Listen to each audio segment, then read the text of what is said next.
To interrupt you right now. Sorry. Richard Hack, thank you very much. We appreciate the book is called Hughes. We want to go live right now and show you a picture of the World Trade Center where I understand, do we have it? No, we do not. We have a breaking story, though. We're going to come back with that in just a moment. First, this is Today on NBC. Mentioned we have a breaking news story to tell you about. Apparently, a plane has just crashed into the World Trade Center here in New York City. It happened just a few moments ago, apparently. We have very little information available at this point in time, but on the phone we do have Jennifer Oberstein, who apparently witnessed this event. Jennifer, can you hear me?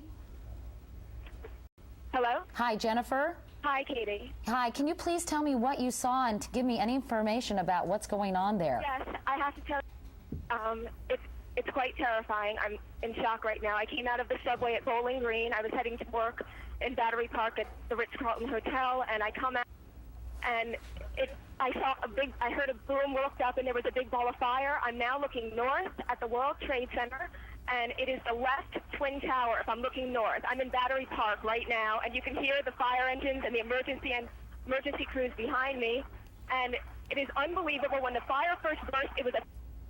Hello? Go ahead. We can hear you. In air like I've never seen before.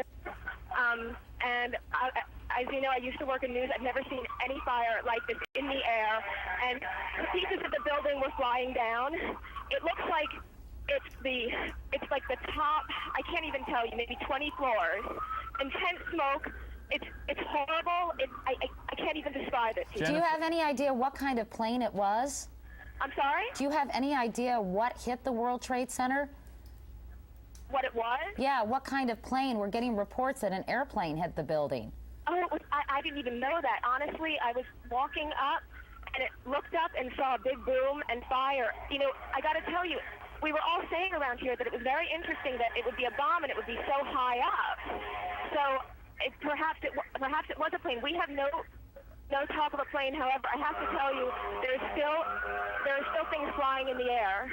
I mean, it's mind-boggling, and it's horrifying. Jennifer, it's Matt Lauer. I'd like to ask you, while you were close to the building, or have you, since the explosion, seen anyone who's been injured being taken out of the building? Are there ambulances dealing with people on the sidewalk around the building? No, I have not. I have not gotten that close. I have to tell you that my father works in the World Financial Center, and I first called over there to see, because it's next door, to see, you know, if he was okay. I couldn't get through, and I'm far away right now. I thought it might be a little dangerous to get too close. I saw lots of debris coming down, and right now I'm in Battery Park. I don't know, you know, it's probably a 5-minute walk from here to the World Trade Center.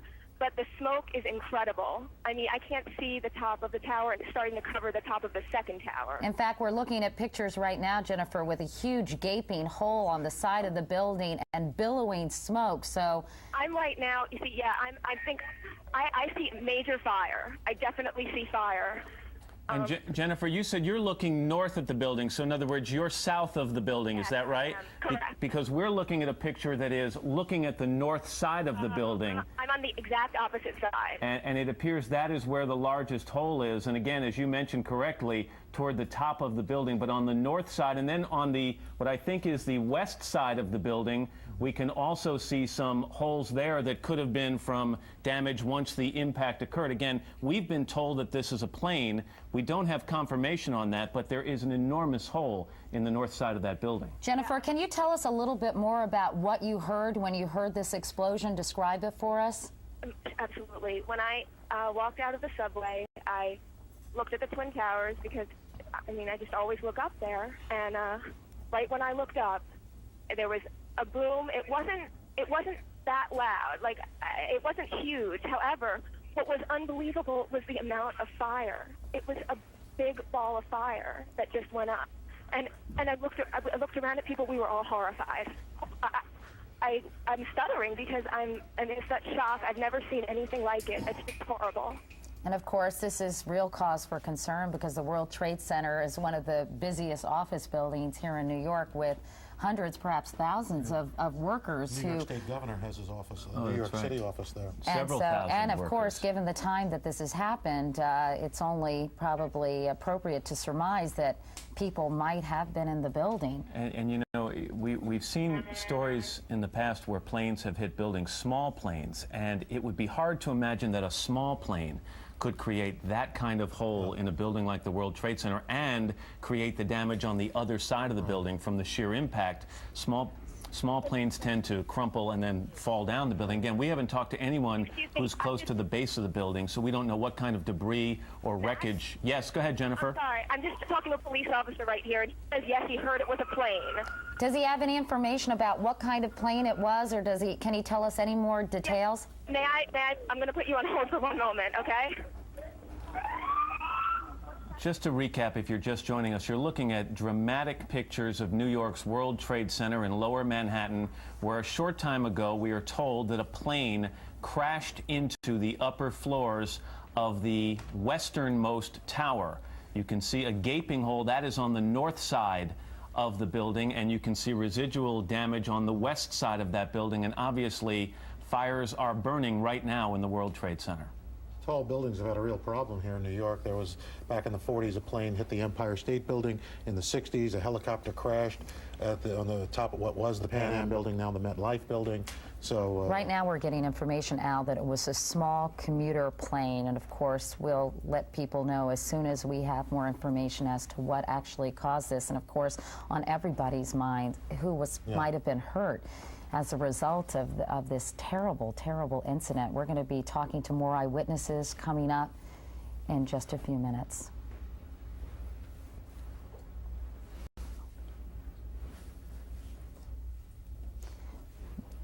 We are back at 9 o'clock Eastern time on this Tuesday morning, and we're back with dramatic pictures of an accident that has happened just a short time ago. You're looking at the World Trade Center in Lower Manhattan, where just a few minutes ago we're told that a plane, some reports are that it was a small commuter plane, crashed into the upper floors of one of the twin towers. You can see fire and flames or smoke billowing from that tower. There is a gaping hole on the north side of the building. That's the side you're seeing to the left-hand side of your screen right now, and other damage to the west side of that building, which is to the right side of your screen. This, of course, happened just before the morning commute, before people were heading into their offices, and while I'm sure some people were already at work, immediately there's speculation or cause for concern. This is the World Trade Center that was the center of a terrorist bombing some years ago. So the questions have to be asked, was this purely an accident, or could this have been an intentional act? But either way, extensive damage has been done to this building. it also looks like there's smoke coming out of the east side of the building. That shot we just saw looks like white smoke billowing out the side of the east side of the building. Obviously, horrified commuters were absolutely devastated when they heard this explosion. We talked with somebody a moment ago about that, Jennifer Oberstein, and also another eyewitness, Elliot Walker, who is actually a producer here on the Today Show. Elliot, can you hear me? Yes, hi, Katie. Hi, Elliot. Tell me where you are and what you saw. Well, I live in this area. I've returned to my apartment, but I was walking down the sidewalk delivering my young daughter to school, and we heard a very loud sound, the kind of sound you hear when a plane is going fast past you, followed by an enormous crash and an immediate explosion. I don't think we could feel shock waves, but we sort of felt like we did. And we were in a position where we could see the Trade Center almost immediately between the other buildings. And an enormous fireball that must have been 300 feet across was visible immediately.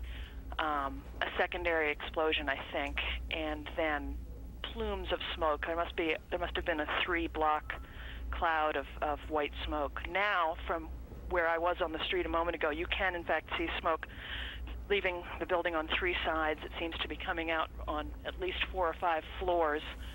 The air is filled with hundreds of thousands of pieces of paper that are just sort of floating like confetti. The area is swarmed with emergency vehicles and sirens. Obviously, we're very sensitive to this kind of thing in this neighborhood. Elliot, have you, of course, because of the incident that occurred in the early 1990s, have you seen any evidence, Elliot, of people being taken out of the building? You say that emergency vehicles are there, understandably so, but of course the major concern is human loss. I mean, do you know if there were many people in the building? Another one just hit. Something else just hit. A very large plane just flew directly over my building, and there's been another collision. Can you see it? I can see it on the shot. Oh my! Something else has You know what? We just saw a plane circling the building. It is in the other building. We just saw a plane circling the building a second ago on the shot right before I that. think there may have been another impact. Can you tell? I just heard another very loud bang, and a very large plane that might have been a DC-9 or a 747 just flew past my window, and I think it may have hit the Trade Center again. To be honest, Elliot, I didn't get the impression that it was that big a plane. It looks big from here. I did see a plane go by a second ago, though, and it has now impacted the building. I'm trying to see if it's the different tower. I think it may have been. I believe tower. the first one was World Trade Center 1, and it looks, from what I'm seeing on the television, like it may have been the second building that was hit. This is a piece of tape, and we may actually see another plane enter the picture here in a second. I wonder if there are air traffic control problems. Let's go back to Jennifer Oberstein, who was talking to a second ago. Jennifer, did you see this happen? Hello? Did you just see this happen, Jennifer? Matt, I've never seen any. It looks like a movie. I saw a large plane, like a jet, go immediately headed directly into the World Trade Center. It just flew into it, into the other tower, coming from south to north. I watched the plane fly into the World Trade Center. It was a jet. It was a very large plane. It was going fast. It went past the Ritz-Carlton Hotel that's being built in Battery Park. It flew right past it, almost hit it, and then went in. This is so shocking, of course, to everybody watching. I've never seen anything like it. It literally flew itself into World Trade Center. Obviously now we move from what appears to have, there it is right there. Again, I'm looking from south to north, and it went into the one on the right. That appeared to be at least a 727. We saw it a second ago. Here comes the videotape that we just showed you. You will see what appears to be a large plane. It could be a 727 right there, maybe even bigger, flying right into the side of the World Trade Center. It was at least a 727. It was a jet. I couldn't believe my eyes watching it right above me. And now you have to move from talk about a possible accident to talk about something deliberate that has happened here. We're going to immediately check with air traffic control in the area to find out if they had contact with either of these planes before the accident, but what we've just seen is about the most shocking videotape I've ever seen. What are the odds of two separate planes hitting both towers? Elliot, are you still there? Hello? Elliot? Yes, I'm still here, Katie. So, Elliot, what can you see right now from your perspective? I don't face in that direction. I can't see anything personally. It is completely impossible to understand why this is happening and to figure out what in the world is going on. I think we have to be grateful Ali that the first Eberhard plane hit before 9 a.m., but it's now after 9 a.m., and I just wonder how many people were in A lot of those those offices. buildings fill up. Well, hopefully that they were evacuated following the first incident, and we can only hope that there was a very short period of time from when we first learned about this was probably about 8:50 Eastern time. This second incident occurred about 9:05. And so obviously that would be a short amount of time to get people out of the building. Ali Eberhard is another witness who is on the ground. Ali, can you hear me? Yes, hello. Please tell me what you're seeing. Well, I live in Lower Manhattan. I face the north tower, the north side where the first plane crashed into the building. And right now, there's a lot of chaos on the ground, a lot of emergency vehicles. Everyone from the World Financial Center has exited and is walking north up to Battery Park North. There's just mass and mass of people walking north uptown of Manhattan. I happened to look on the first tower, and I actually saw people waving where the first plane crashed through, and then it was unbelievable seeing this second jet come crashing into the second tower. What is going on? And unfortunately, here in New York, many of our stations cannot see this, local stations, because the antennas are on the World Trade Center. They're backup towers on the Empire State Building, but communication, television communication in New York City is probably pretty much knocked off the air. I just want to say something. We're looking at a picture here where it appears, because of the angle, I think, that the towers are leaning, and I don't think that is actually the case, because after the first impact, it looked as if it was the right-hand tower was leaning.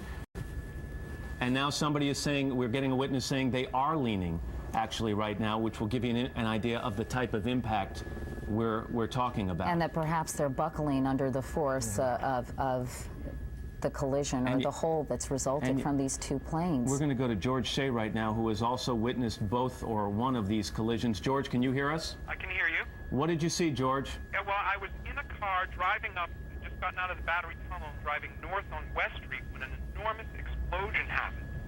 And I think it was larger than a construction explosion. I looked out the window, and what appeared to be an enormous tire smashed into the ground, and I believe it hit the car to the right of me. And it was just so scary, and there was also a ton of debris fall. And I jumped out of the car and I ran south away from the building because I thought there would be further explosions. And have you seen anyone injured on the ground, George? A man next to me was actually hit by a piece of debris in his arm, and they said that someone had been badly hurt in a car ahead of me. I'm not certain if it was the car next to me, and I can't verify that. All I can say is that a lot of debris was falling. It was very confusing because everybody, I think, immediately assumed that a bomb had exploded, and that sort of had people thinking that further bombs may explode. So there was sort of a rush away. Did you see, George, the second plane, that jet, fly into the other twin tower? I heard two explosions, however.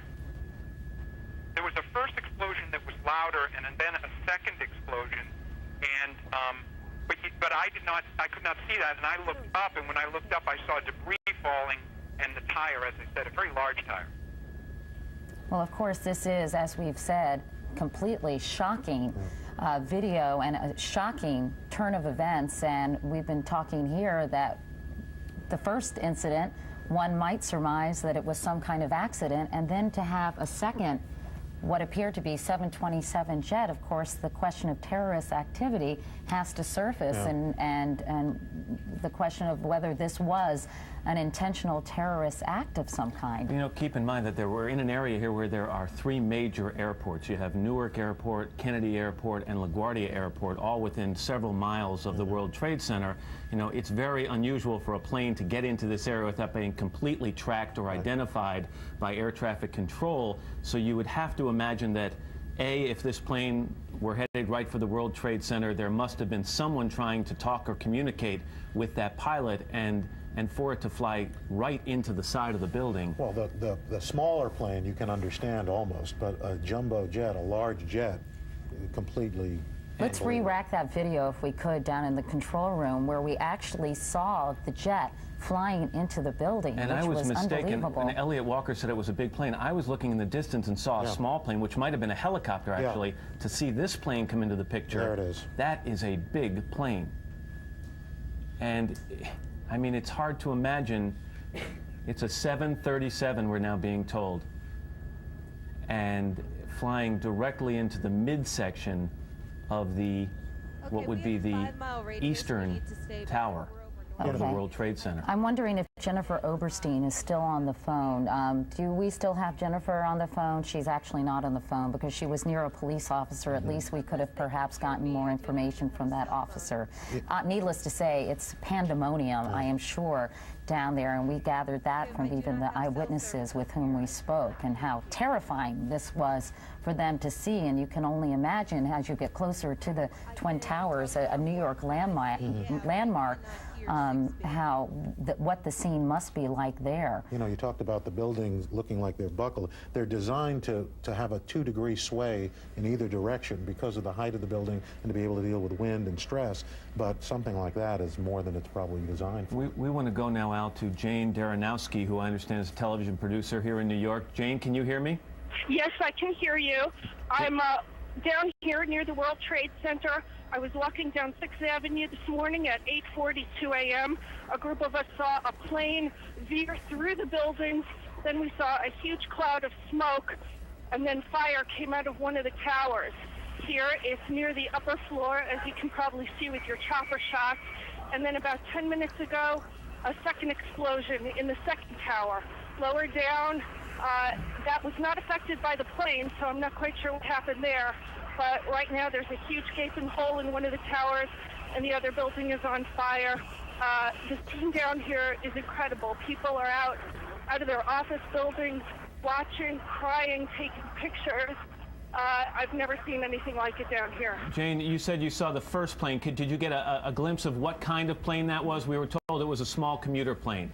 Well, it wasn't a Cessna or anything like that. It was a larger plane, a mid-sized plane, and we could hear it very low. And walking down the street, a couple of us looked at each other, thinking, what's happening? Then it veered drastically on its side through the buildings and then went into the upper floors of the World Trade Center tower.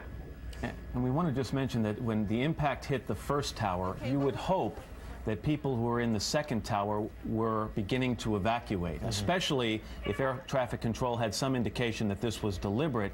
You'd hope that they were starting to get people out of the other tower before this second plane hit that tower. But if you've tried to go up, we've been upstairs in the towers of the restaurant up there to try to get down. I mean, the elevators would have been jammed, no question, but if there was an indication that this was deliberate in the first case, you'd hope that they would immediately begin evacuation in the second tower. We've got another eyewitness that we'd like to speak with. Dan Dietrich is on the phone. Dan, tell me where you are and what you're seeing or what you saw. Okay, what I saw was one plane coming in low from the north down over 7th Avenue. It crashed into the top or the middle of one of the towers. 10 minutes later, I saw another plane crash into the other side of the tower at a lower level. It looked to me a small, commercial plane, the first plane that I saw. It crashed into the top of the tower, and there was a huge fireball, and there was a gaping hole in the side of the tower. As we were waiting outside and looking at it, another plane came in low, I believe from the other side, and hit the middle of the other tower. Now, I saw both planes, two separate planes, crash into each tower. And Dan, and again, the size of the planes, tell me about that. I would say that the plane was a mid-size, looked to be a commercial airline. I don't know. I thought perhaps, a commercial airline, a mid-size, not a jumbo jet. This, of course, is unconfirmed, but we are getting information from an employee of United Airlines. And again, we want to emphasize this is unconfirmed, but there is speculation that an American Airlines plane was hijacked and crashed on purpose into the World Trade Center, and that the second plane was another plane, perhaps hijacked, was then flown in to the second tower. Dan, tell me about people on the ground. Are you at a vantage point where you can see what's happening on the ground? I'm farther up in the West Village. I'm not on the ground near the base of the towers. Where were you when it actually happened? I was walking down 7th Avenue south at about Charles Street, which is about 15 or 20 blocks north of the towers. Well, obviously, this was a shocking thing for you to witness on this Tuesday morning, where some wires just came out and said in 1945, an Army Air Corps B-25, a twin-engine bomber, crashed into the 79th floor of the Empire State Building. That occurred in dense fog. This was a crystal clear day in Manhattan. So it is completely unclear how there would be any kind of problems with visibility. Dan, thank you so much for talking with us. Hopefully you can stay on the phone and we can check back in with you at another point in time. We really appreciate it. You're welcome. We want to also remind people that the World Trade Center bombing that took place on February 26th back in 1993, the product of a terrorist attack, the result of a terrorist attack that killed 6 people and injured more than 1,000. Of course, that happened on a Friday afternoon. I think, Matt, you and Al were working that day. We were. I know I was at home in Virginia watching it in disbelief, and now it feels a bit like deja vu. But of course, this is so much more bizarre. Yeah, grander No question, scale. and you keep in mind that that killed 6 people, injured 1,000, and the explosion happened in a garage in the basement. This was a direct hit on the midsection or upper section of the tower, so the potential for injuries and death much larger. Of course, also some people on the planes. Yeah, That's were there right, people on the exactly. If there were hijacked and they were en route to a different destination, Right. of course, this story continues to unfold. Bob Kerr joins us now. Bob, where are you and what can you tell us?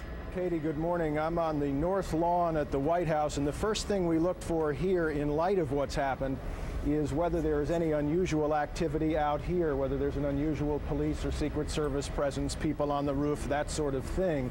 We don't see that as we speak. I did try to call the National Security Office here. As you know, the president is out of town. He is in Florida. We're told he has been informed of this. I can tell you that the White House National Security staff that remains here is in a senior level meeting, and we're hoping to hear from them as soon as possible. But Katie, the reaction here to the pictures you're seeing and to the initial pictures when they came up, even in what's called the lower press office here at the White House, was one of shock. I mean, people are just standing around television monitors looking at this. And when I say people, I don't mean just the reporters. I mean the people who are actually in the office who work here at the White House. So very little information is coming out of the White House at this juncture, but needless to say, if the speculation is true about some kind of terrorist event, this will be a major, major crisis for the Bush administration. Jim Miklashevsky is at the Pentagon now. Mick, are you hearing any more information from there? Well, according to U.S. intelligence officials, Katie, there appeared, at least to their knowledge, to be no specific threat involving hijacking airliners or any attacks on buildings in the New York area. U.S. intelligence officials report this morning that there are, they constantly are hearing about threats, possible terrorist threats against American targets worldwide. But as far as they know this morning, they had no early indications that anything of this nature could have occurred. Pentagon officials are already calling this a terrorist attack. They say that they have not yet ordered the scrambling of any military jets. If National Guard were to be scrambled in that area, that would be at the order of the governor. Now, of course, the president does have the authority to scramble American military forces in defense, but there's a problem here. What now do you defend against exactly? If you put warplanes in the air, there's always a danger that they could misidentify a pilot's intention. Susan? Although I believe, according to officials here, I just wanted to tell you guys, if you want to continue, are now off limits and restricted. But so far, the U.S. military and Pentagon officials are scrambling to get as much information as they possibly can to determine what course of action, if any, the U.S. military would take. But Mick, they are describing this as a terrorist attack right now. There are some officials here in the Pentagon who are calling this an obvious terrorist attack based on very preliminary information. The information that intelligence officials are getting in terms of a possible hijacked plane, and of course the very horrifying video of the plane veering into the tower itself is a clear indication to everyone here that this is not an accident. All right, Jim Miklashevsky, thanks. And of course, the coordination that took place to have 2 planes hit the towers within 18 minutes of one another. Let's go back to the White House now. Bob Kerr is still standing by there. Bob, what can you tell us?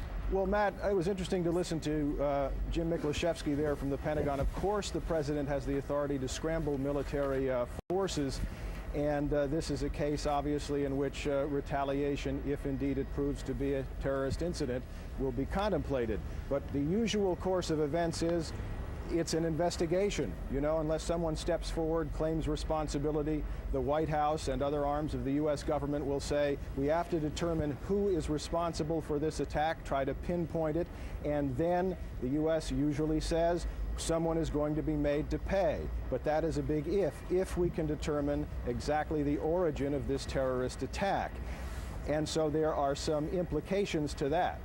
Let's go back to Jim Miklashevsky. Bob, thank you, at the Pentagon. Mick, you have more information? Well, Katie, Bob's exactly right, but what the primary concern right now is protecting the American public in the New York area right now against any possible further attacks by the air. They have no indications there will be, but there is some concern that since this appeared to be such a highly coordinated attack, that there may be other terrorist attacks that could be planned either in New York or elsewhere. This is absolutely the worst case scenario for the counterterrorist planners because apparently, according to intelligence officials, there were no firm indications prior to this that anything like this could have happened. But in terms of scrambling the U.S. military, it would be for protection for the time being and not necessarily even thinking right now about any kind of retaliation.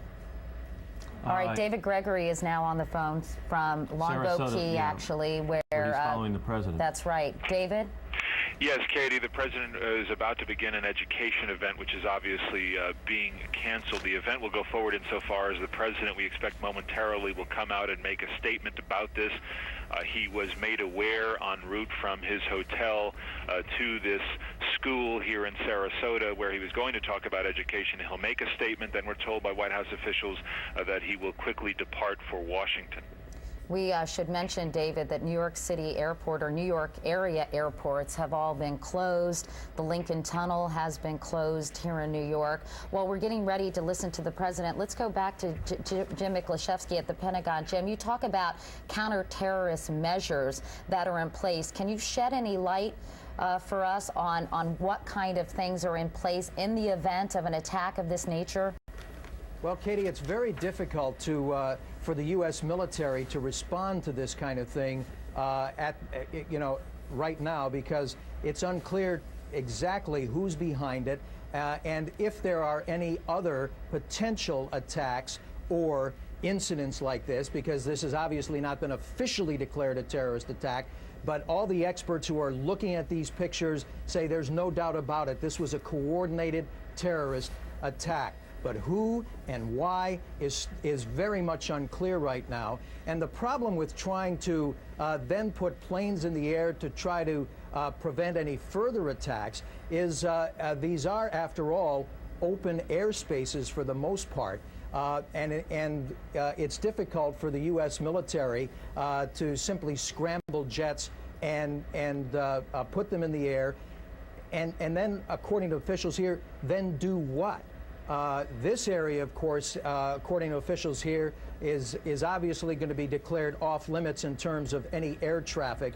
But right now, officials here at the Pentagon are simply scrambling to find out first what happened and what potential reaction the U.S. military could provide in terms of protection.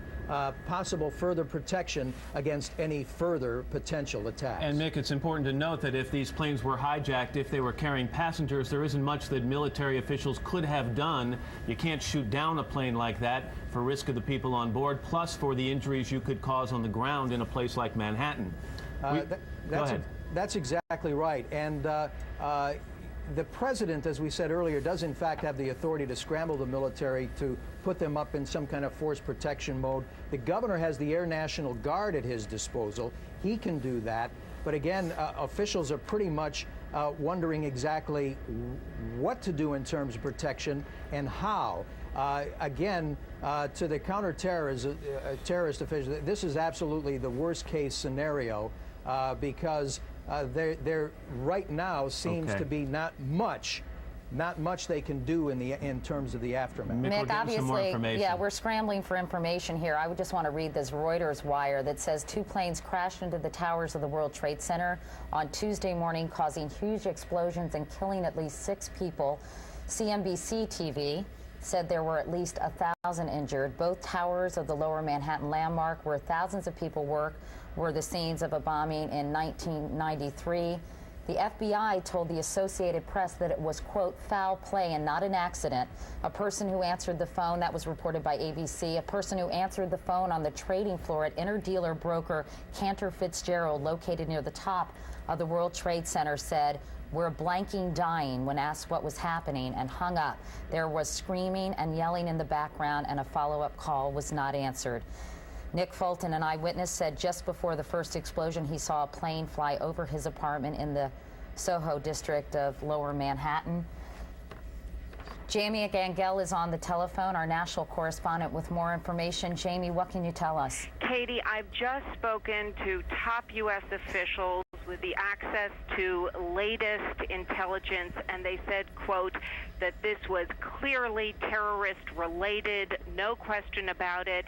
They said that they couldn't give any further details now, not because they didn't want to share it, but because they just don't know yet. They're at the earliest stages. So do they know, Jamie, for example, if a plane was in fact hijacked? They would not answer that, and I think that it's because they just are getting the earliest details and they're afraid of putting out misinformation.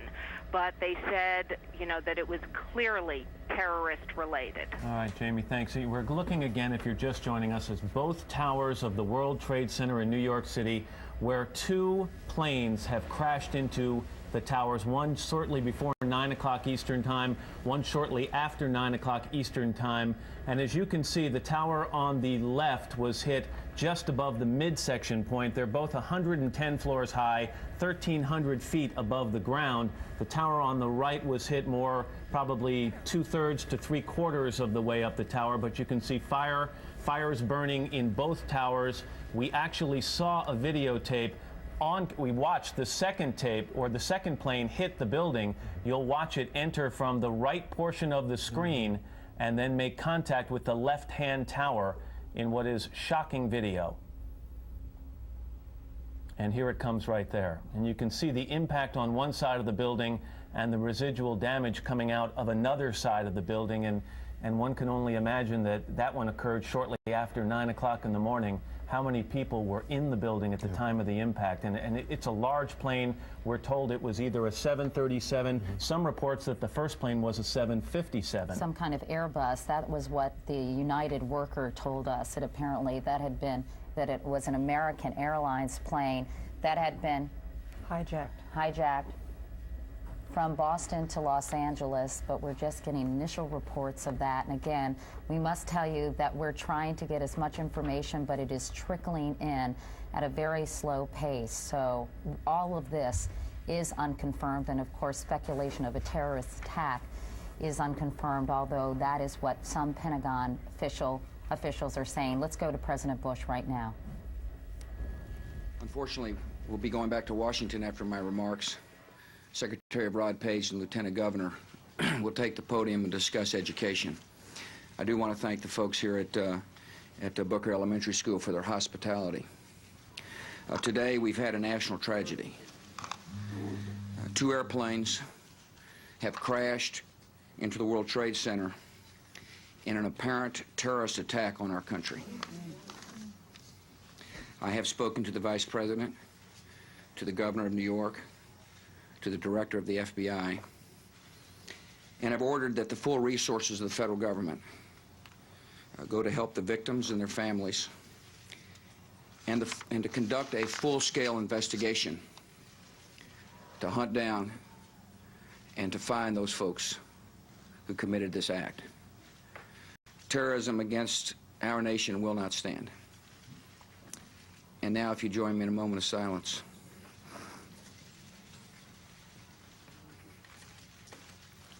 May God bless the victims, their families, and America. Thank you very much. No. That, of course, was President Bush, who is in Florida, in Longboat Key. He was speaking at an elementary school. He had planned to be talking about literacy. Obviously, he had to change. He mentioned that this is an apparent terrorist attack. He is traveling back to Washington. He said that he had spoken to the governor of New York as well as the vice president, that all the resources will be brought to bear by the federal government to determine who did this and who was responsible for this terrible, terrible event. And then, of course, it was followed by a moment of silence for the victims. We're going to go to Andrea Mitchell now, who has more information on this tragedy. Andrea? Matt and Katie, I've spoken to a top U.S. official who says that early reports to our intelligence community and to other officials within the administration are that this was a hijacked American Airlines plane en route from Boston to Los Angeles. One of the two planes, they say, was apparently a hijacked American Airlines plane. They caution that early reports still need further confirmation, but this is at least what the U.S. government is being told by American Airlines officials, apparently. They are assuming and have obviously informed the president that this is a terror attack. And Andrea, we have no information as to in what term of the flight this plane was taken over, how much warning that air traffic controllers may have had that someone hostile was at the controls of this plane?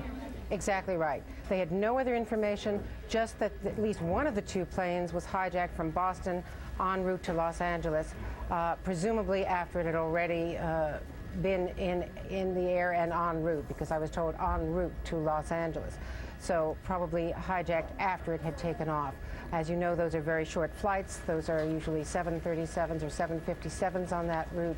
But this clearly, according to the U.S. government, is a terror attack, as you heard the president say. Now, one of the things, Matt and Katie, we should understand is that there was no specific threat that the U.S. government is aware of.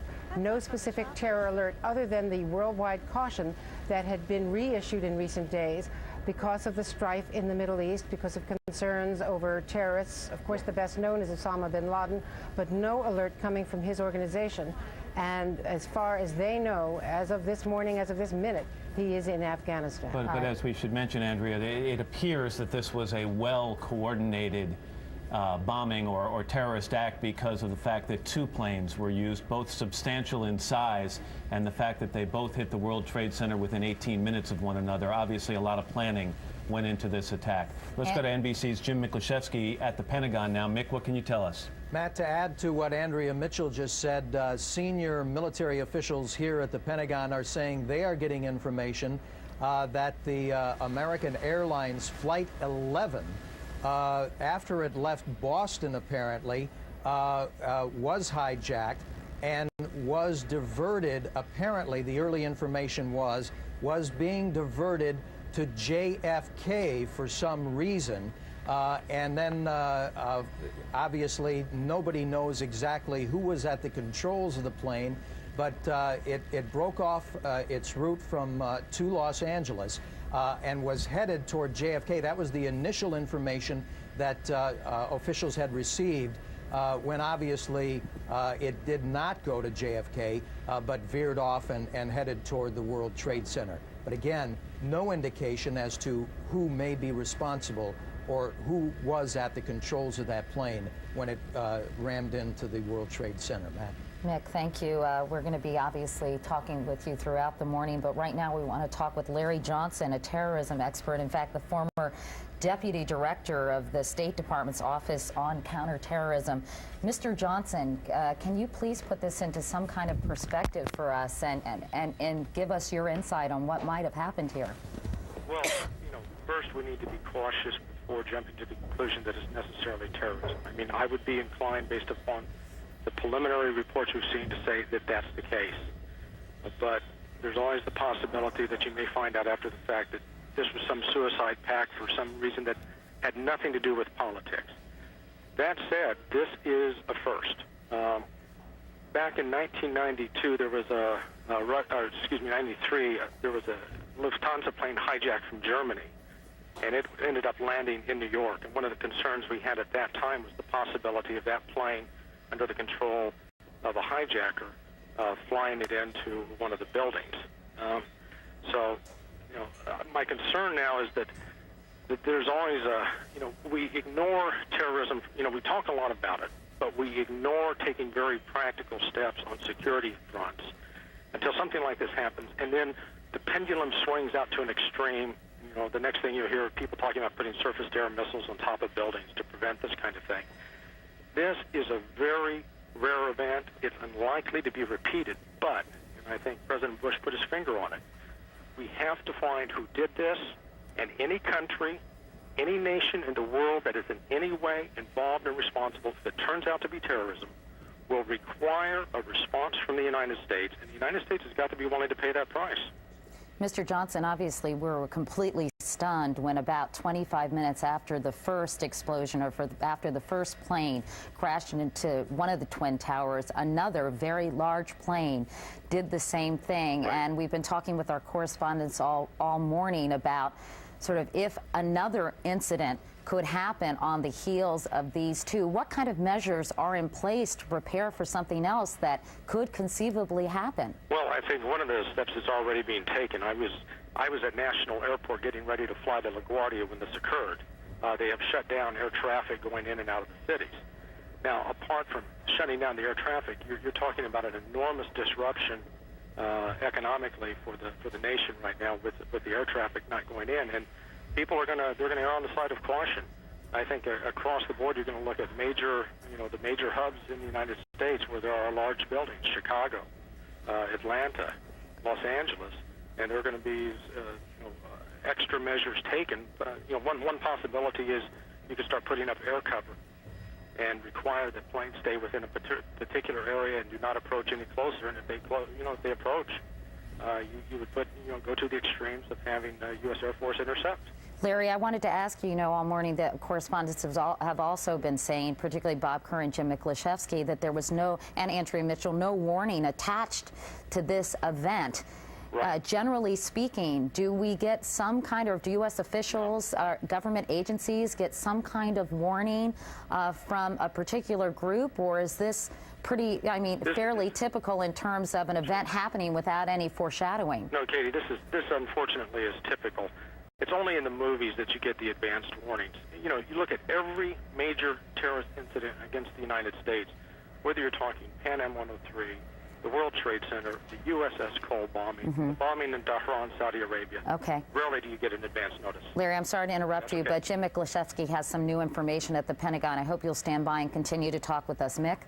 Katie, I don't want to alarm anybody right now, but apparently it felt just a few moments ago like there was an explosion of some kind here at the Pentagon.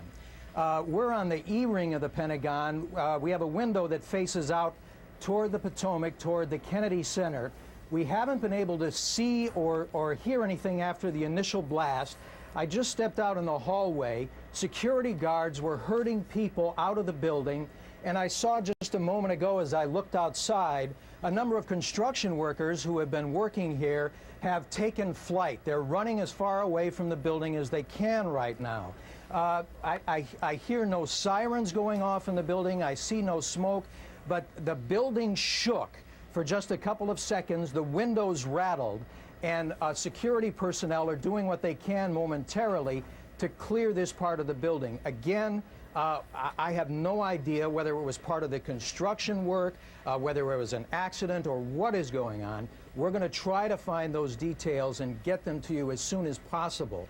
But interestingly enough, one intelligence official here in the building said when he saw what appeared to be the coordinated attack on the World Trade Center, his advice was to stay away from the outside of the building today, just in case. Now, again, nobody has any indications of exactly what happened, but it appears that there has been some kind of, it felt like a small blast of some kind. Again, the windows shook, the building shook, the windows rattled, and people, if I'm looking out the window now, and the construction workers are still keeping a good, the construction workers are still keeping a distance. That's all I can see. And I see no other extracurricular security activity right outside. But to get more information, I'm going to have to break away and walk down the hallway and see what it is exactly that happened here just a few moments ago. Mick, see what you can find out. Please be careful and let us know what's going on there. Meanwhile, we're going to go back to David Gregory, who is in Longboat Key, Florida, where President Bush was earlier this morning for an event on literacy. He was going to a school to talk with kids. David, what can you tell us? A little bit more about how all of this unfolded and what the president is going to do next. The president declared this an apparent terrorist act. He offered a prayer for the families, promised to hunt down, in his words, the people responsible for this. He will now travel back to Washington, and aides are telling us now that he will immediately convene a national security meeting to see what steps are taken next. David, I'm sorry to interrupt you, but we're looking at live pictures of the Pentagon where there is billowing smoke. Jim Miklashevsky just reported that he heard an explosion, and right now we're looking at an aerial view of the Pentagon. Mick, can you talk to us? Officially, nobody knows exactly what happened. I think the picture is pretty clear. According to one U.S. Army officer who went running past me at a full trot, he said that it appears that a bomb was detonated at the heliport. The heliport is a helicopter landing area right next to the Pentagon, just adjacent to the E-ring. The offices nearest the heliport area are U.S. Army, Reserve officers, and the Army Reserve our offices are located there. But as you can see, it appears to be a pretty significant blast. To give you some perspective, we are almost on the opposite side of the building, the world's largest office building. And as I reported to you, we could feel the building shake and the windows rattle. And as I was in the hallway just a few moments ago, I could smell an acrid kind of smoke, the kind of almost what you'd smell when a fluorescent light goes bad, that kind of ballast smell. And authorities are clearing the building. I don't know if you can hear the sirens outside right now, but it appears that in what I think people here in the building are already describing as a highly sophisticated, coordinated attack, not only against the World Trade Center, but against the Pentagon and U.S. military right here in Washington. Tell me again, I worked at the Pentagon as well, and it is a huge building. I mean, it's miles and miles of offices. At what location did this seem to have detonated? It's at the heliport. The heliport, which is as you sit in the Pentagon, you have the Potomac River and Washington, D.C. on one side, and the heliport is located almost exactly on the opposite side of the building, along one of the highways. Easily accessible, even though that they've increased security here significantly at the Pentagon within the past couple of years. That area... I want to mention to you, Mick, that we are hearing, again, unconfirmed reports that this was the result of a plane crashing in the area as well. I have no idea, Katie. All I know is that people who were in the building who came running from that part of the building thought it was a bomb of some kind. According to Chris Brown, my colleague who just came in, it appears that whatever it was, and perhaps it was a plane, Katie, if those are the initial reports, crashed into, or the damage is on the roof of the building at the heliport side of the Pentagon, which is just opposite of the Potomac River, as I just said. We're looking at the White House, Mick, because we are learning that there have been some evacuations from the White House. I'm assuming that everyone is being evacuated from the Pentagon? Well, nobody's given us the official word yet, but I think that's probably a safe bet. Thank goodness that was a helicopter that just flew by. I'm just a little nervous right now when you hear aircraft go past. But they have, in fact, evacuated that portion of the building.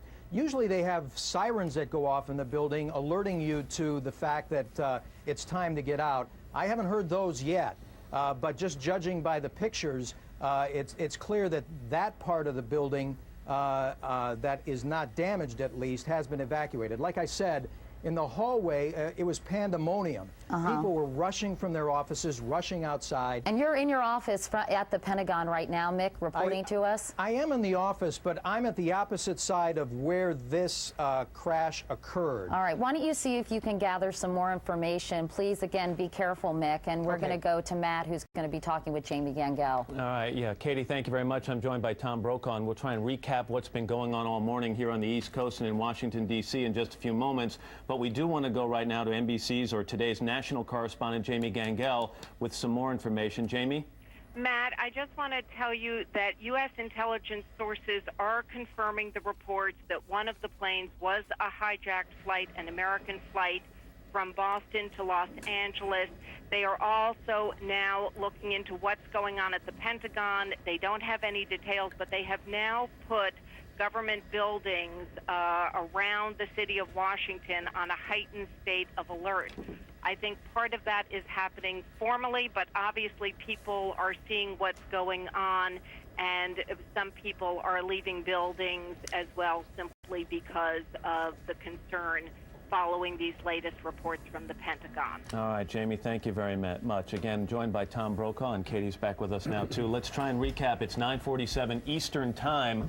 Try and recap what's going on so far this morning, and the news is terrible. Just before 9 o'clock. At 8:42, actually. 8:42, a plane crashed into the right-hand tower of the World Trade Center, somewhat about 3/4 of the way up. You can see the smoke billowing from that point of the building.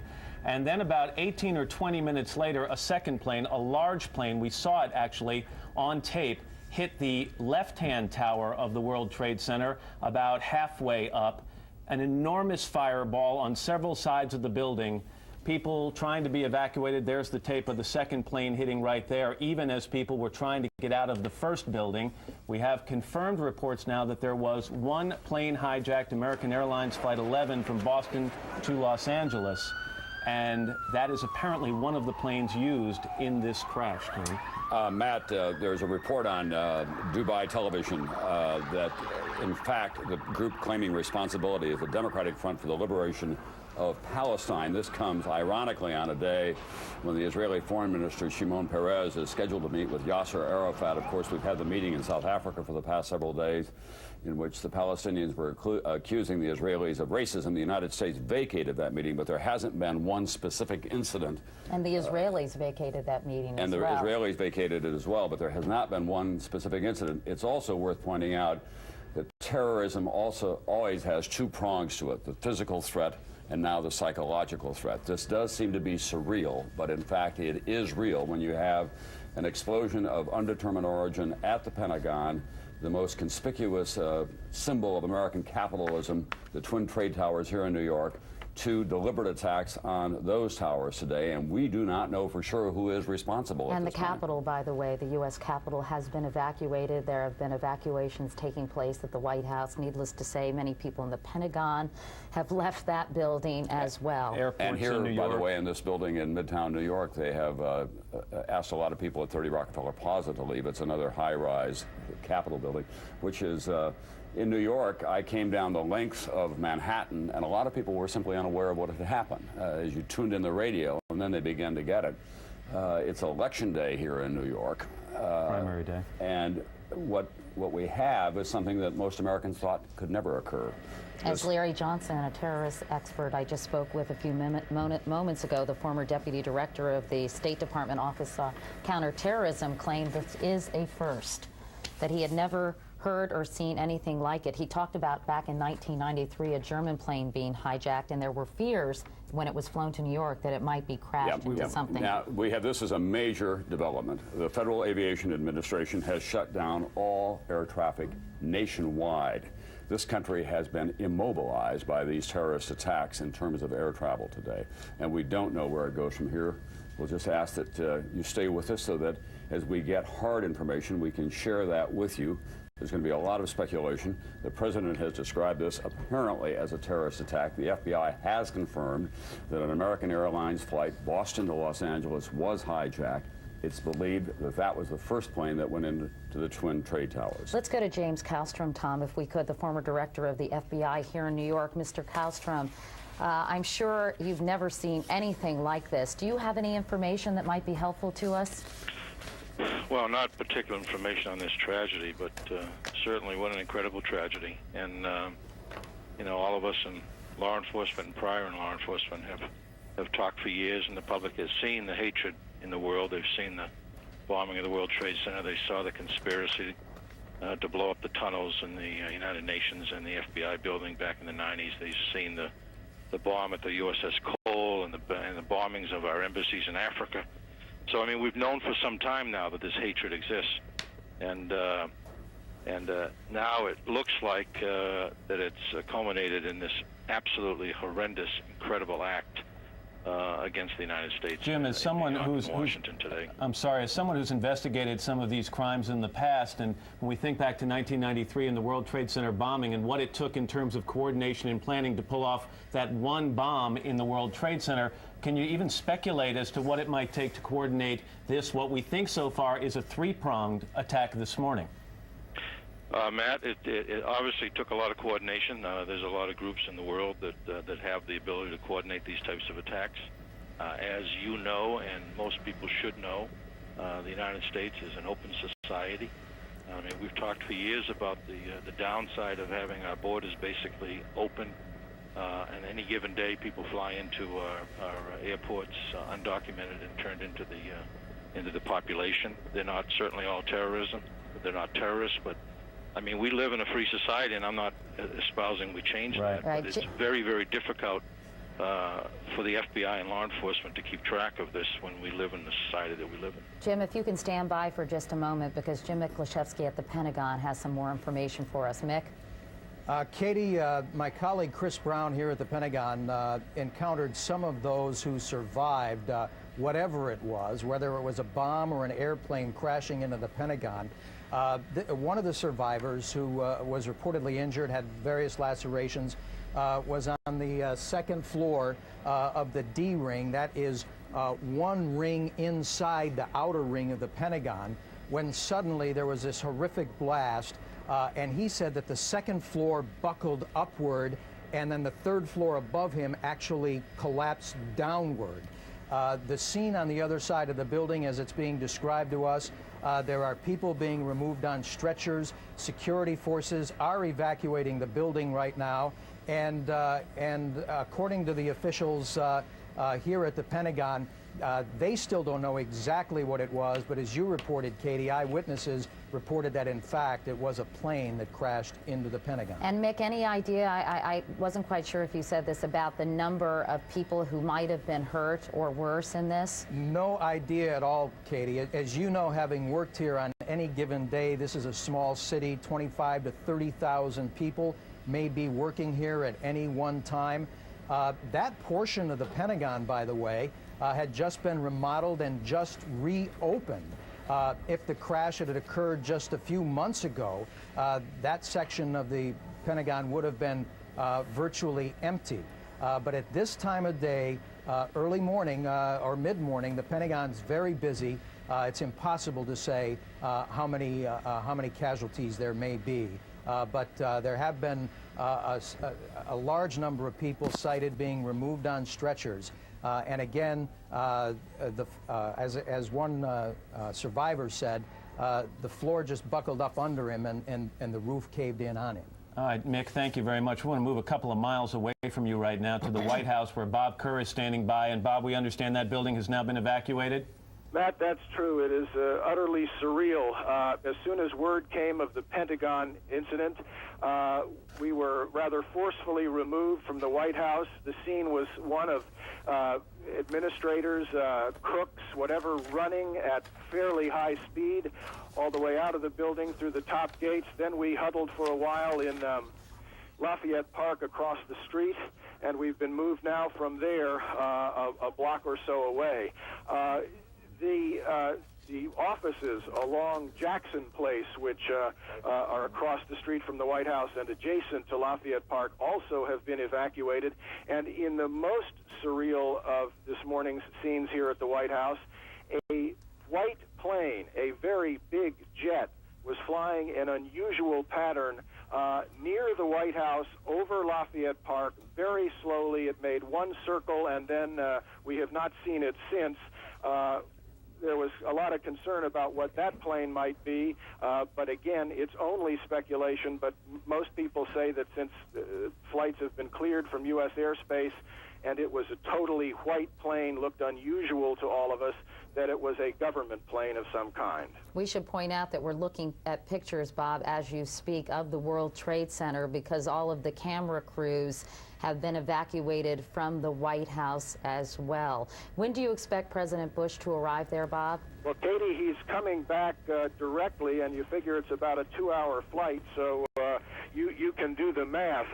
The reason I said that it was so surreal was that within just about 20 minutes ago, they were still conducting tours. You had hordes of tourists and others still in the White House on tour, lining up outside to get in. There seemed to be absolutely no unusual activity outside the White House until word came of the incident at the Pentagon. So it's been quite a dramatic shift here. You know, in terms of responsibility, Tom and Matt and Bob, apparently a senior official from the Radical Democratic Front for the Liberation of Palestine denied on Tuesday the group had any connection to the plane crash. An anonymous caller had told television that it was behind the crash, but, quote, I emphasize that the story released on television by an anonymous person is totally incorrect. Tassir Khaled, a senior official from the DFLP Politburo in the Palestinian territories, told Reuters. The DFLP is against hijacking planes and against endangering the lives of civilians who are not connected with the struggle of this region, he said. There are going to be a lot of claims and counterclaims in the course of the next 24 hours or so. This is a task for investigators of extraordinary magnitude to try to determine who did this and how they got away with it. You think about an American Airlines flight that was on its way from Boston to Los Angeles, was hijacked in midair. They're now citing transmissions from the plane, so they have hard evidence of that, and then brought down here and made to fly into the Twin Trade Towers. Did one of the hijackers get control? Did they shoot the pilot? It boggles the mind beyond our ability to figure out what was going on. You talk about transmissions. I was just curious. Have you had any evidence of what was said during those They're just saying they're citing transmission to know that the plane had been hijacked. That's all that they're saying about it at this point. We also ought to remind everyone, once again, this is an exceptional development. The FAA has banned all takeoffs at all airports across America. This country, in terms of air travel, has been immobilized. A good portion of the nation's capital, the most powerful center in the world, has been immobilized as well as a result of these terrorist And that's attacks. a very haunting description that Bob Kerr just gave of that low-flying aircraft near the White House, and one can only wonder if that was something that ultimately ended up in the Pentagon. We just saw a live picture of what seemed to be a portion of the building falling away from the World Trade Center. If we can re-rack that to about 20 seconds ago, you'll see something dramatic happening, and I don't know whether it's another explosion or a portion of the building falling away, but something major just happened at that building. Here we go to the tape. We have the tape. And watch what happens in the left-hand tower. I don't know if this is the correct tape. There, something there is about to happen, falling away right there.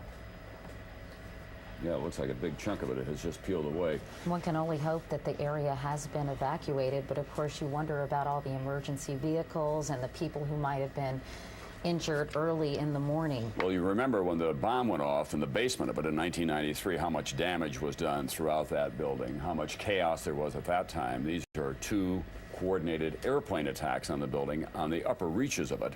That will have an enormous structural effect. Those buildings, I think that it's fair to say, will probably have to be brought down.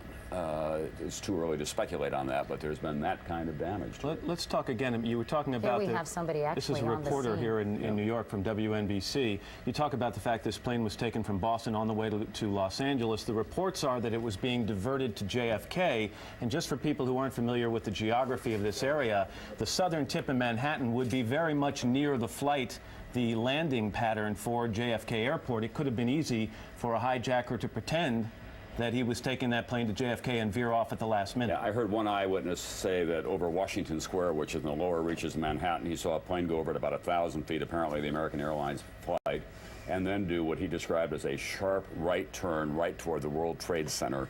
He then lost sight of it. And one eyewitness here in this AP report says he was getting off a PATH train to the World Trade Center and saw bodies falling out of the building. as he approached it. Police told him to get out of the building immediately. He ran outside and watched people jump out of the first building, and then there was a second explosion. This footage we're seeing right now shows that the damage is so severe. I mean, we had seen what seemed to be two fairly self-contained impact craters before, and now it appears something much more dramatic has happened to at least one of those towers. These pictures are beyond belief. We have a report that the second plane may have flown out of Newark, New Jersey. This is an official who was speaking on the condition of anonymity. Again, there is no confirmation of that. We just know that there were two planes that went in. The first one apparently was an American Airlines flight that was from Boston to Los Angeles. We're now seeing it from the harbor view of this continuing damage and destruction to the World Trade Center. Incidentally, Tom, I just want to interrupt you for 2 seconds because apparently Jamie Gangel has some more information for us. Jamie? Spoken again to U.S. officials with access to the highest intelligence, and they are now confirming that it does appear that at the Pentagon it was a plane. Again, they are saying they believe now a third plane was involved at the Pentagon. And of course, this has been the nightmare, Katie, for national security officials for a long time. We talk about nuclear bombs and those kinds of exchanges or invasions, but everyone has been terribly worried about the suitcase-sized bomb of some kind, or an airplane, or an attack on our subways in the large cities. And this, obviously, no one had anticipated. 3 airplanes that were deliberately aimed at critical targets in America. We can only hope that it's over for today, but officials are taking no chances on all that. They're evacuating all critical buildings because, as Mr. Johnson said earlier, this is an open society. James Kallstrom from the FBI also pointing out that almost anyone can come in here. They have access to so many instruments that can be used as instruments of attack and terrorism, and that certainly has been the case today. Let's go to our State Department correspondent, Andrea Mitchell. Andrea, what can you tell us? Well, this from the FBI. The State Department has been evacuated. There was a meeting going on in the Operations Center. Other top officials were in the Situation Room at the White House. Colin Powell is in Bogota, Colombia, on a 2-day trip. But this very interesting information, Katie, Matt, and Tom, from the FBI, they had been operating a massive exercise from their hostage rescue unit. All of their top teams, about 50 personnel, helicopters, equipment, were in Monterey, California for the last 2 days, scheduled to fly back today commercially. So all of those people are out of place. It's fair to say, according to sources that we've talked to here at NBC, that the FBI rescue operations and other FBI operations are really in chaos right now because they can't reach their officials in New York. All of their phone lines are down, and now you've got all of their special experts on this stuck in Monterey, California, trying to get a military flight back because there are no longer commercial flights. So they are seriously out of pocket, and there is a real breakdown of the FBI anti-terror coordination team, which is, of course, the principal team that would lead any effort and was so effective under Jim Kallstrom in New York City during the World Trade Center bombing and the TWA explosion, which, of course, turned out not to be terror. Andrea, is the State Department taking this claim of responsibility from the Democratic Front for the Liberation of Palestine seriously?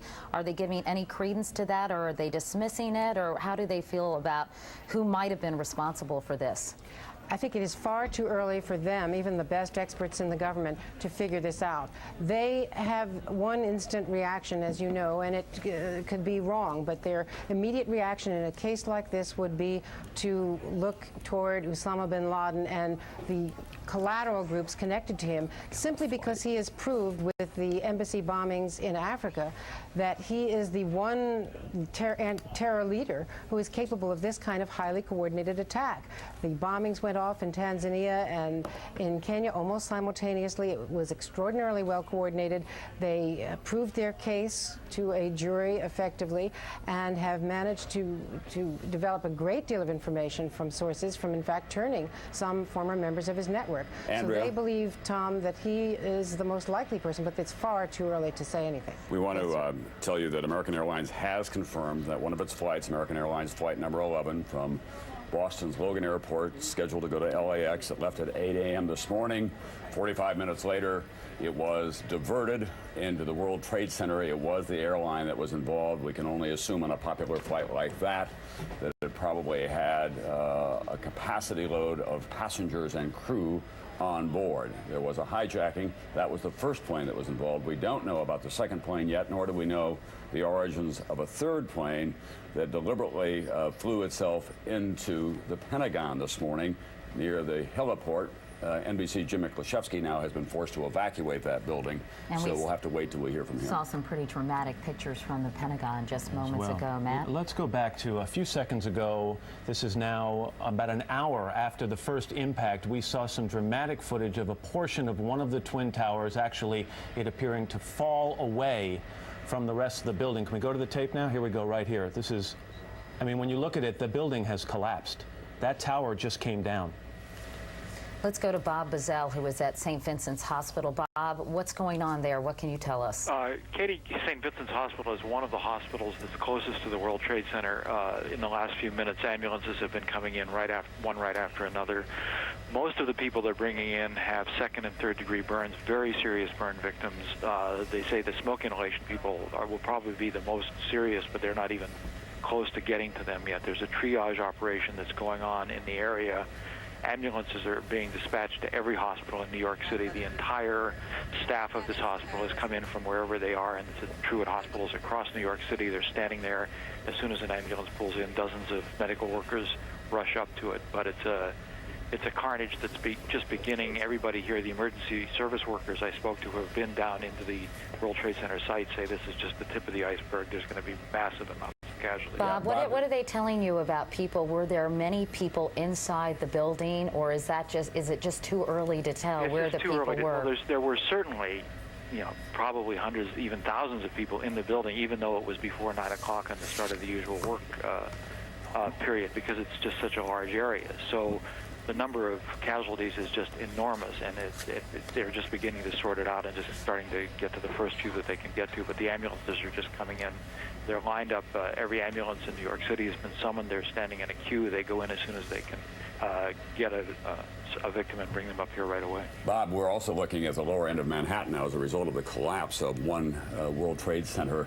That whole financial district is now engulfed in smoke and debris, and there probably is going to be a lot more smoke inhalation problems as a result of what's almost certainly, Tom. I was actually standing and saw that collapse, and everybody here just gasped, and even the medical workers and the ambulance attendants, when they saw that people who are used to tragedy, grabbed each other and hugged each other, and some started to cry. And of course, one wonders about the triage unit. Exactly, we're close to the base of that building trying to evacuate people, and when a building of that size falls, it does not fall on its own footprint. No, absolutely. I am, I'm several blocks north of there, so I don't know what that area looks like, but one can only imagine. Well, the consequences go on, not just to the World Trade Center and to the poor people who were trapped and caught there, but of course that is the heart of the world financial markets, which have now been shut down effectively as well. So the ripple effect continues this morning as we all try to adjust psychologically and intellectually to what we are witnessing here. It is difficult to comprehend, but this country, the strongest country in the world, has been the target of a major coordinated terrorist attack. And the end is not over yet, even if it's confined to just these three targets. The ripple effect goes on. All air traffic has been shut down. There will be no financial markets in place today. Business has been stopped across the country. And of course, who knows the human toll that will be the result of this action. Matt actually just pointed out to me on any given day, 50,000 people, Tom, work at the World Trade Center. And at 8:45 in the morning, if they're not in the building, they're around the building. That's a beehive of activity down there. There is no more active area in terms of pedestrian traffic. I hate to keep going back to the collapse of that tower, but if you consider that this plane hit at mid-structure and that would have probably taken out the electrical in the building where elevators wouldn't work and people struggling to get some way out of that tower, and it takes a long time to come down over 100 stories, and to think about the possible loss of life that just occurred by the collapse of that southeastern tower is just amazing. Minna Kathuria is with the Today Show, and she apparently saw the collapse of one of those towers. Minna? Yes, hi, Matt. Tell me what you saw. Well, on the corner of Duane and West Broadway, walking down towards the Twin Towers, and it just collapsed. It looked like it looked sort of like the building just demolished. Smoke, clouds. I mean, clouds of smoke everywhere. People running towards me. I was going towards the Twin Towers. People were going away from the away from the towers, and it was just people running like I've never seen a scene like it. Have you, from where you were, Minna, did you see many of the injured being treated? Is there any indication as the type of perimeter that the EMS people were dealing with? No, I hadn't gotten that close yet. They were sort of blocking off the street. Now what they're doing is totally clearing out the area. And more emergency officials are coming in to help. Can you just give me an idea of the reaction of people down there, Minna? Just pedestrians? That's everyone in tears. People who were. I met some woman who was in the building to the right of where the first thing happened, and just all crying, wondering if the people that they know in the buildings next door are okay. Jamie, Minna, thank you very much. Minna, take care of yourself. Jamie Gangel, our national correspondent, is on the phone now with some more information. Jamie? Katie, as you well know, buildings around town are being evacuated. The State Department has been evacuated. The White House has been evacuated. And the Pentagon has been evacuated. Intelligence officials tell me that they do believe at the Pentagon that was a third plane going down. They have had, the intelligence sources that I've talked to say that they have not received any claim of responsibility yet. Jamie, have you gotten any information from Reagan National Airport as to air traffic in the area this morning, or anybody who might have somehow traced this plane or figured out from where it came or where it was going? They still do not have any of those details yet. It is almost impossible. They were confused for a long time as to whether it's a bomb or a plane. They say now that it appears to be a plane, but they say that is all the information that they have. As you know, the FAA has shut down all aircraft now, and they are now going back and trying to sort that out. But they do not have any information on that yet. Do they know what type of plane it might have been? There is no, unfortunately, they just don't have that yet. All right, Jamie. Thank you very much, Jamie. We'll be talking with you. It goes without saying this is the most serious attack in the United States in more than 100 years. Not since the War of 1812, and certainly the damage that we did to ourselves during the Civil War has this country suffered this kind of damage within its interior. Obviously, Pearl Harbor, which triggered World War II, was a horrific event as well, but there has never been an event to match the magnitude of this one, in which everything has been shut down in terms of air traffic. The national capital has been immobilized. The White House, State Department, Pentagon has been attacked. The financial markets have been shut down. There's an untold loss of life here in Manhattan, the nerve center of America, to say nothing of what's going on at the Pentagon. When's the last time? I mean, this is a shot of New York City and downtown Manhattan that many people can't remember. It looks like a one tower. It looks like a movie, frankly, that this is unfolding, and it combines the horror of the TWA Flight 800 bombing and the Murrah Federal Building, because it's both of these incidents, of course, coming together in the most horrific way. By now, I would guess that everyone is up across all the time zones in America. It's 7:15 in the West, obviously, but for those of you who are just joining us at 8:45 Eastern Time, 8:42 Eastern Time today, an American Airlines flight, Flight 11 from Boston to LAX, was crashed into one of the World Trade Center buildings. 15 minutes later, another plane hit the other one. That building has now collapsed. Within an hour of those two attacks, the Pentagon was hit, now we're told, by a plane, an untold number of casualties there. President Bush has been on the air. He was in Florida at the time, saying apparently this was a terrorist attack. Everyone now believes that, carefully coordinated from the air, and the consequences of it in terms of human loss and the effect on this country are still to be determined. We want to go now, Tom, to Kathleen Zichi, who's with NYU Downtown Hospital. They've been treating some of the injured. Kathleen, can you hear me? Yes, I can. Can you tell me about the injuries you're seeing and the numbers of people you've been treating? We've seen a steady stream of patients for approximately an hour and a half. Many appeared to be superficial injuries, but I can't tell you that I've seen the most serious ones because I believe they're going in through the ambulance bay. So we have a very high level of activity here Our first priority is on the care of those patients. And we do not have an exact tally at this time because of the level of activity at the hospital. We've also been responding to family members and friends who have come seeking information to the hospital. And just quickly, Kathleen, how far is the hospital from the World Trade Center? The hospital is perhaps a 5-minute walk from the World Trade Center, and we were the first responder when the Trade Center was attacked in '93, so unfortunately we have some prior experience. Yeah. What kind of medical support is there downtown? How many hospitals in the immediate area there that could help with the injured? We are the only hospital south of 13th Street in New York City, so we serve a very large proportion of the city.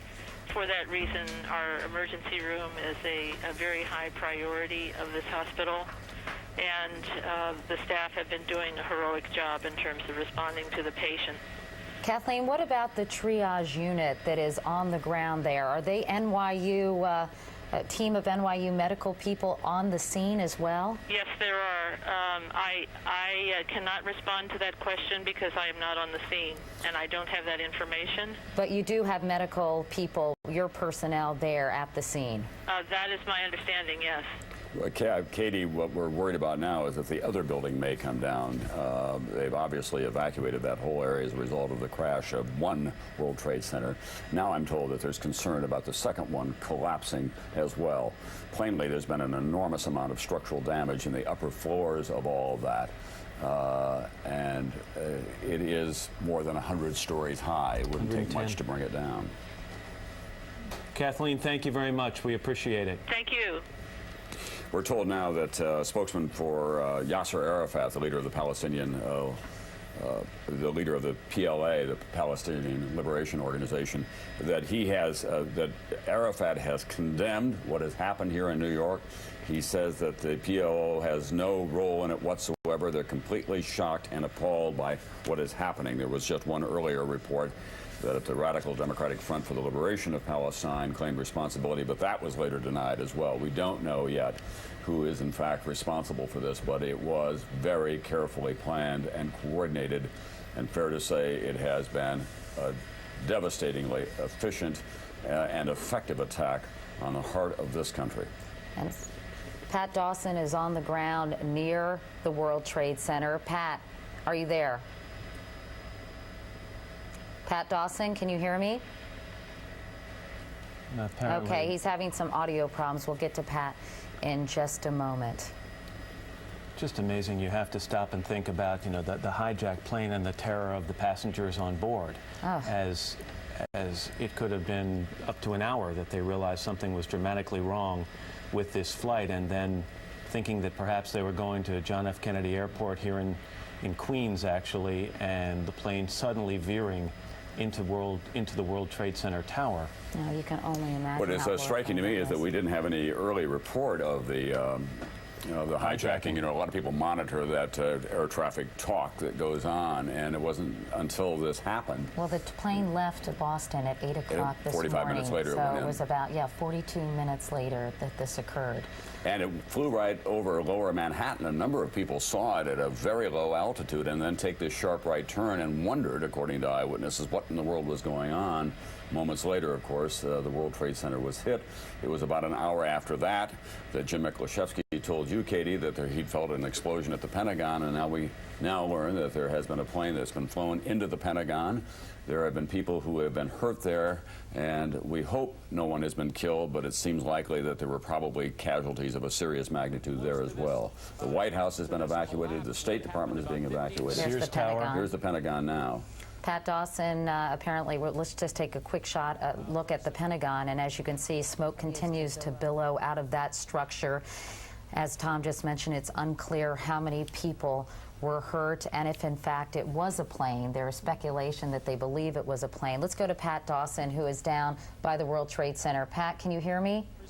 Right down here, we cannot tell you much more in terms of specific information other than to say that there are probably at this stage, I would say, hundreds, perhaps in the thousands of emergency workers who in the last hour and a half have managed to work their way down here to lower Manhattan and basically try to get into this fray.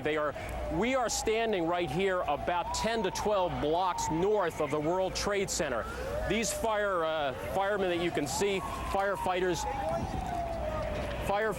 are walking down towards the site now, and they literally have been arriving by the dozens over the past hour or so. As we say, probably in excess of 1,000 or more emergency workers from New York City and surrounding areas converging on this site now to try to make some sense of it. As you can imagine, at this point, there is a certain level of chaos because they're just trying to sort out who's alive, who's not.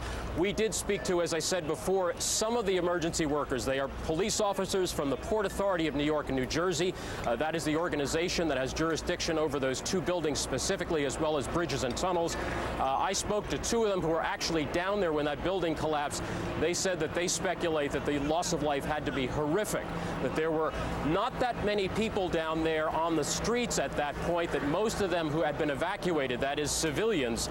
But on the other hand, they said that there were literally hundreds of emergency workers who were down at that end. They have no idea the level of loss of life at this point. When I asked one of them why he was going back in as he suited up since he could barely breathe, he said, "It's my job, and there may be some of my brother officers in there. There may be other people in there." So those officers going in here, as you can see, all kinds of fire workers going in there, literally in the thousands now converging on this site. We cannot give you much of an organizational sense beyond telling you probably what you already know, which is that two separate aircraft have struck the two towers of the World Trade Center. If memory serves, I think each of those towers stands 110 stories. Some of the dust, as you can probably see now, is blowing in our faces. It just really depends on which way the wind blows as to whether or not we're enveloped in some of the dust and the smoke. As you can see from these pictures, the amount of dust from the fire that's still burning, flames and ash, is extraordinary at this point. And at least a few emergency workers have said that they really aren't so sure that other tower won't stay up now. They really didn't think the first one was capable of coming down, but it did. And so they're basically saying, keep back as far as you can. On the other hand, facing that danger, as we have been telling you, many, many hundreds of these workers are heading over those lines down towards that burning building to try to rescue those people who are in there, be they emergency workers, be they civilians. The original crash took place just about 8:45 by my reckoning. I don't know the exact time, but about 8:45. And when that took place, obviously at that hour the building would not be packed with people, but it's still late enough in the morning that there would be enough people. We were listening to Pat Dawson, who's standing near the World Trade Center in Lower Manhattan. And Katie and Tom, I was thinking while Pat was talking, you both spent some time out at Oklahoma City at the Murrah Federal Building after that explosion. It took more than a week to sift through that rubble of a building that was how many stories? Probably... It was about 30 stories, as I remember. I'm sorry to interrupt you both, but apparently we've gotten a report that now a car bomb has exploded outside the State Department. Again, that's an initial report that I'm hearing from our producers in the control room. Can we go to anyone for more information on that? Apparently, no more information on that. Where is Andrea Mitchell? Is she at the State Department? Well, the State Department has been evacuated, as well as the White House. The U.S. Capitol has been evacuated. Obviously, the Pentagon has as well. We'll go to Mick. Mick, what is the latest from the Pentagon? Katie, security officials here at the Pentagon have not only evacuated the building, but they're clearing the entire area. Security forces have reported that they have received information of another plane hijacking, that it's about 20 to 25 miles out of Washington, D.C., headed in this general direction. Secretary of Defense Donald Rumsfeld, a few moments ago, was refusing to leave the building. We ran into the chief naval officer, the top naval officer, Admiral Vern Clark. They were loading him quickly into a car to take him to an alternative command site. Do you have me? They were taking Admiral Clark to an alternative command site. Hello, do you hear me? Yes, we can, Mick. Go ahead. Okay, I'm sorry. There's no confirmation of this latest threat, but security officials here are taking it very seriously. We were standing with Secretary Rumsfeld's security detail, who, as soon as they got the report, went running into the building, and we were herded away. But they have set up an alternative command site somewhere in the area. The Pentagon has set up a crisis team to deal with this situation. But so far, the latest reports are that another plane of some kind may have been hijacked and headed in this direction. Katie? Yeah, we also should tell you, Mick, this is Tom Brokaw, that the FAA now says that all international flights headed for the United States are being diverted to Canada. This at a time when, as Jim Miklashevsky is telling us, there's an unconfirmed report that there's been another hijacking. All takeoffs were stopped, but there were planes in the air, obviously, at the time of these first two attacks on the Twin Trade Towers and then on the Pentagon. Andrea Mitchell is standing by with more information. She was at the State Department. Andrea? The State Department, as you know, has been evacuated. Secretary of State Colin Powell is now en route home from Lima, Peru. He did not get to his destination of Bogota, Colombia today, so that trip canceled. He, as all other officials, heading back.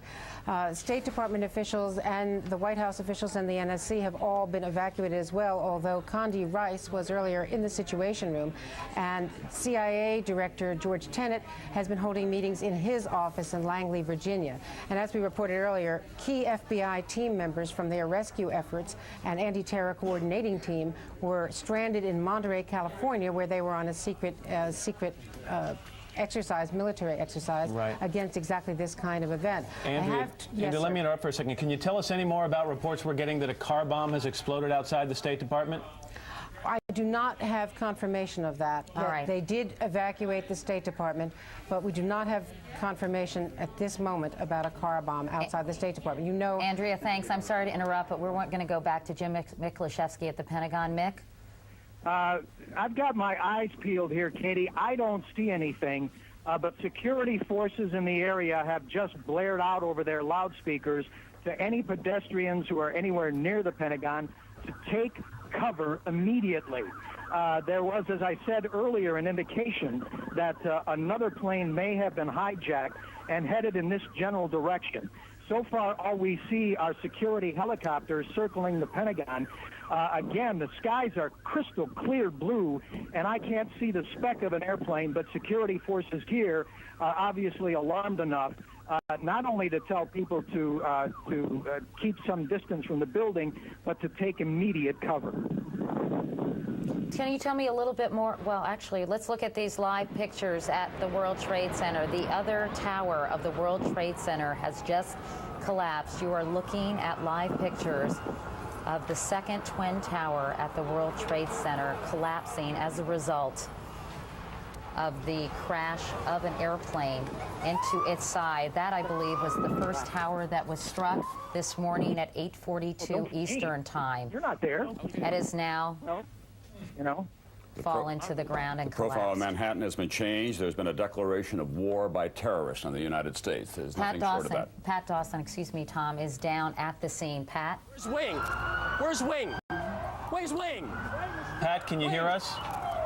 Obviously, there is pandemonium downtown. Pat is not far from the World Trade Center, as you can hear from the sirens, and you can only imagine the confusion and the terror that is in that area after not one but both Trade Center towers have now collapsed. More than 100 stories of steel, concrete, electrical. Here it is.